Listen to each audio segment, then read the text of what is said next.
You are listening to Jewtronics. Hey guys, I'm here with Anthony, Uber driver from LA, and he's actually a music producer and audio engineer.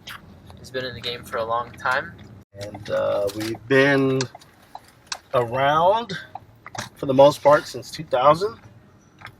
We did walk away for music for about 7 years and then came back, but so far 16 releases. We also have a production company, Demolition Men Productions, also demolitionmenproductions.com. But my producer name is Tony FX, Tony, and then AFX, Alpha Frank X-Ray. And I've been doing music, been involved in music since 7 years old, but production since 93. 86 was my first time I made my first beat. 93 was the first time I actually made a beat in the studio and been doing it since. So there you go. And tell us a little bit about your setup now at home. The setup I have right now is I'm actually running, I have Pro Tools 8. I have Studio One version 3, I think it's a 3.4. I also have Machine Studio, which I don't really use. Actually, I call it a $1,000 paperweight at this point. Also have a lot of my older stuff was done on a software called Master Tracks Pro, which only a lot of older heads will remember because it was MIDI only before there was any audio. Matter of fact, it was even about the same time Pro Tools came out. So definitely do that. Got some KRK studio monitors, decent mics, Rode NT1A, AKGS C1000S, got Digi 002 rack. I got a lot of stuff. I've been around a while. Probably initially about 30 grand worth of music equipment, software, books, and all that good stuff. Machine Studio, yeah. I'll let it go for about $400 or $500. It's still brand new. I think I've used it like maybe 4 or 5 times to create some beats. Other than that, I do most of my stuff in the studio by Studio One. There you go. There we go. Thanks. Thank you. So, where are you from, and how'd you end up here in LA? Actually, I'm born and raised in LA. I was cool. born literally in General Hospital in downtown Los Angeles. Mm-hmm. And then I moved around quite a bit. From LA, Inglewood, Lenox, that way. Yeah. Lenox, then Pomona, where I was in high school. So I represent Pomona, P-Town. Oh, yeah.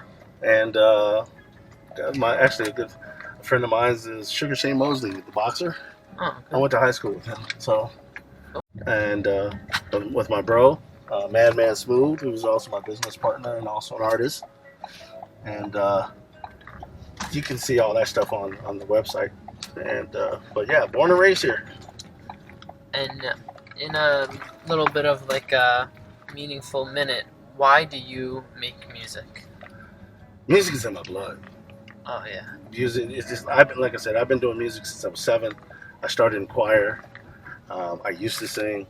I don't really sing that much anymore because I started smoking cigarettes back when I was 18. I eventually quit about 5 years ago, but I think it kind of messed up my vocal cords since then. But I got into DJing. Well, let's back it up. I was in choir at 7.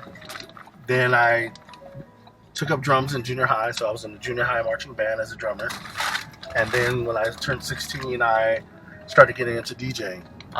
And then that was kind of really what kind of gave me the music bug to get into making beats, because I used to DJ my mom's little parties and stuff like that. So everybody loved the music that I picked.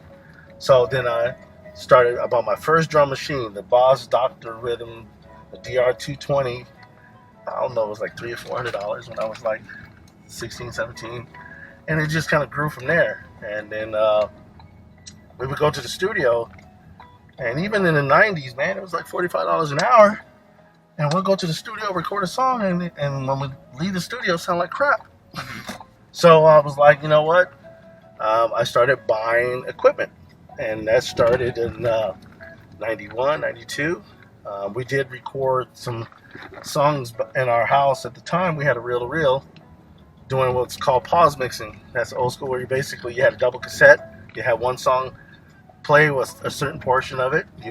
So you'll basically hit the pause button, let it play, then you hit the pause button on the recording tape, rewind the other one to that same part, and then you would time it and then unpause it to record, and that's how you made a loop.